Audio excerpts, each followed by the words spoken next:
మరి మరి మీకు మీకు అంత వార్మ్ వెల్కమ్, వార్మ్ రిసీవింగ్ ఇచ్చినటువంటి YS Rajasekhara Reddy garu yes. 2009 September 2 yes. Helicopter ప్రయాణంలో ఆయన మరణించారని తెలిసినప్పుడు యాహ్!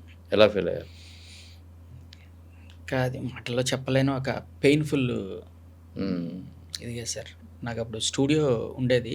హ్మ్. ఒక 2 డేస్ స్టూడియో క్లోజ్ చేసేసాను. హ్మ్.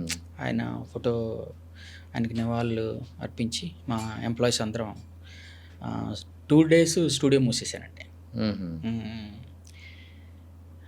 ఇప్పటికీ అంటే నా ఫీలింగు అంటే నా పర్సనల్ ఫీలింగ్ అయితే రాజశేఖర్ రెడ్డి గారు బ్రతికే ఉన్నారు.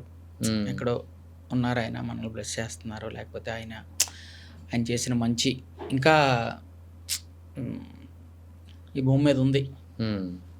అనే అనిపిస్తది సార్. నాకైతే ఆయన లేరు అని అనిపించరు సార్. ఎందుకంటే అలాంటి ఫీలింగ్ ఉండదండి.